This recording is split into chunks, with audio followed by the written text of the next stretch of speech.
नमस्कार विद्यार्थी मित्रांनो, मी प्राध्यापक तुकाराम सोलापुरे. लक्ष करिअर इन्स्टिट्यूट बार्शीच्या डिजिटल यूट्यूब चॅनलवर आपले सहर्ष स्वागत करत आहे.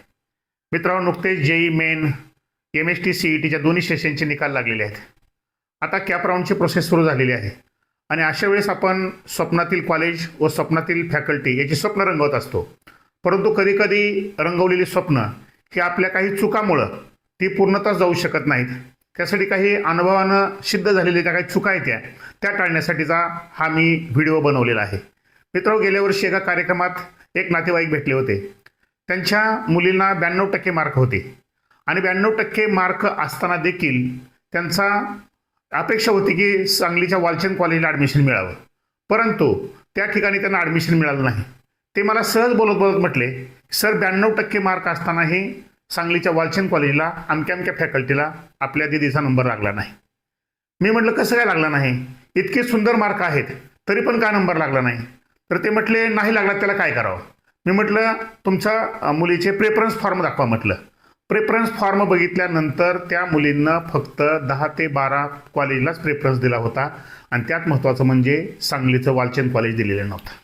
लक्षात ठेवा, मार्क खूप चांगली होती, परंतु त्या ठिकाणी ज्या कॉलेजला आपल्याला जायचं आहे त्याचं जर प्रेफरन्स फॉर्ममध्ये उल्लेखच आला नसेल तर महाराष्ट्र शासन तुम्हाला स्वतःहून तो कॉलेज देऊ शकतं का? नाही देऊ शकत. म्हणून अशा काही गोष्टी असतात.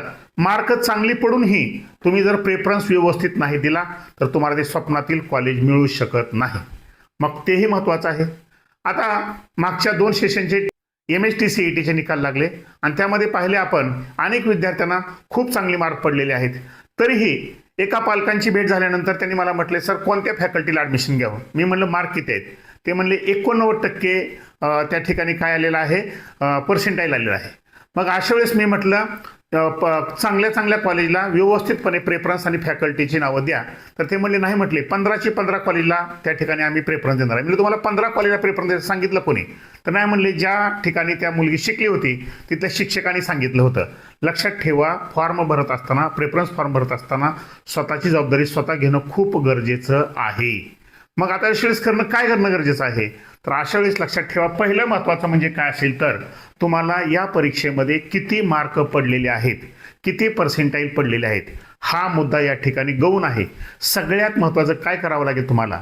तर महाराष्ट्रातील टॉपमोस्ट 10 कॉलेज जे आहेत त्या कॉलेजची यादी तुम्हाला गुगलवर असेल किंवा यूट्यूबवर असेल प्राप्त होऊ शकते. सर्वप्रथम त्या 10 कॉलेजची यादी काढणं गरजेचं आहे.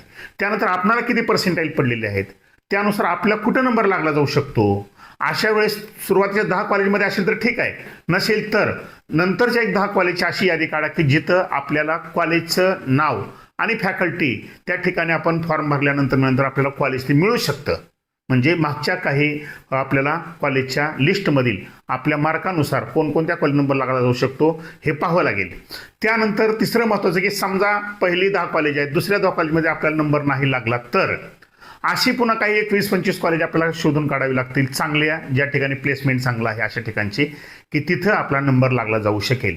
म्हणजे तुम्हाला पहिली टॉपमोस्ट कॉलेज, पुन्हा आपल्या मार्कानुसार पर्सेंटाईलनुसार कॉलेज, आणि तिसरं जर तिथं नाही लागला तर खालचे पुन्हा आणखी 20-25 असे कॉलेज काढावे लागतील की तिथं आपला नंबर लागला जाऊ शकेल. त्यामुळं आता आपल्याकडे वेळ आहे तर काय करायचं आहे, महाराष्ट्रातील टॉपमोस्ट कॉलेजची यादी.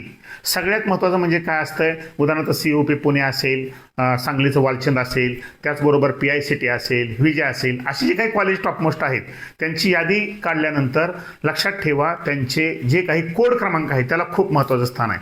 समजा पुण्यामध्ये तुम्हाला सिंहगडला जायचं आहे, पुण्यामध्ये तुम्हाला MITला जायचं आहे, पुण्यामध्ये तुम्हाला DY पाटीलला जायचं आहे, परंतु DY पाटीलचे पुण्यामध्ये 2-2, 3-3 कॉलेज असतात. मग अशा वेळेस DY पाटील पुणे म्हणून चालत नाही, तर DY पाटील पुणेचे जे काही कॉलेज आहेत त्या कॉलेजचे कोड नंबर माहिती असणं गरजेचं असते. त्या कोड नंबरनुसार काय करा, यादी काढण्याचा त्या ठिकाणी प्रयत्न करा. पहिलं महत्त्वाचं म्हणजे तुम्हाला प्रेफरन्स ह्याच्यानुसार कॉलेजनुसार यादी काढा. त्यानंतर महत्त्वाचं आहे तुम्हाला फॅकल्टी. आता फॅकल्टी म्हणजे काय असतं लक्षात ठेवा की आपल्याला भविष्य काळामध्ये ज्या ह्याच्यामध्ये कशामध्ये क्षेत्रात काम करायचं आहे किंवा ज्या क्षेत्रात भविष्य काळामध्ये आपल्याला स्कोप जास्त आहे अशा क्षेत्रातील फॅकल्टी निवडणं खूप गरजेचं असतंय. कारण नको ते फॅकल्टी निवडून पुन्हा बेरोजगारीमध्ये भर घालण्यापेक्षा आपल्याला भविष्य काळामध्ये फ्युचरमध्ये ज्या कॉलेजला गेल्यानंतर ज्या फॅकल्टीमध्ये गेल्यानंतर थोडं का होईना पण फ्युचर आहे अशी फॅकल्टी निवडणं खूप गरजेचं आहे.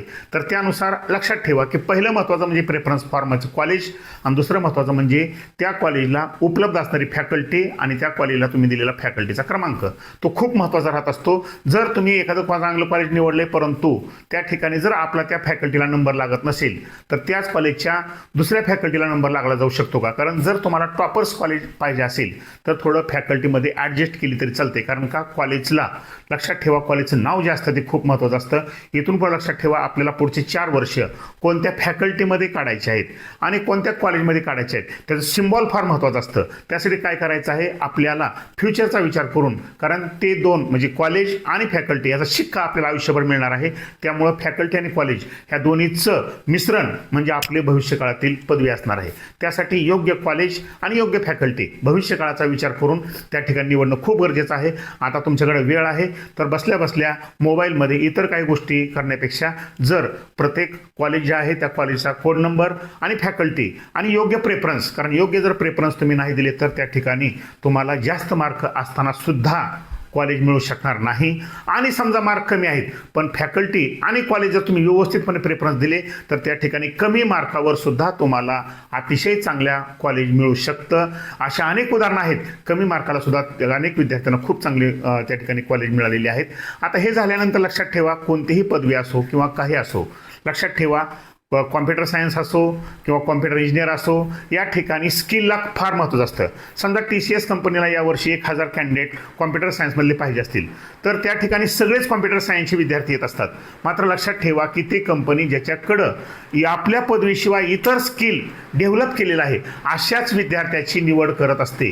त्यामुळं आपलं हे कॉलेज करत असतानाच जो विद्यार्थी स्किल डेव्हलप करत असतो अशाच विद्यार्थ्याला फ्युचरमध्ये भविष्यकाळ आहे. अन्यथा तुम्ही अतिशय चांगल्या स्वरूपाचे कॉलेज घासून चांगली फॅकल्टी असून सुद्धा अनेक विद्यार्थ्यांचं प्लेसमेंट होऊ शकत नाही. अशा वेळेस कॉलेज, फॅकल्टी आणि स्किल खूप महत्त्वाचं आहे. तर या तिन्हीचं मिश्रण म्हणजे आपलं भविष्यकाळातलं प्लेसमेंट आहे. त्यासाठी काय करा की जे मी आता सांगितलेले मुद्दे आहेत ते काळजीपूर्वक ऐका आणि त्यानुसार आजपासून कॉलेजची महत्त्वाची लिस्ट, आपल्याला त्या कॉलेजमध्ये कोणती फॅकल्टी पाहिजे, ती फॅकल्टी नाही मिळाली तर कोणतं कॉलेज आपल्याला कोणती फॅकल्टी मिळू शकते ते महत्त्वाचं आहे. आणि हे सगळ्या गोष्टी करून स्किल डेव्हलपमेंट करण्याचा प्रयत्न करा. नक्कीच एक दिवस आपला असणार आहे. व्हिडिओ जर आवडला असेल तर लाईक करा, शेअर करा, सबस्क्राईब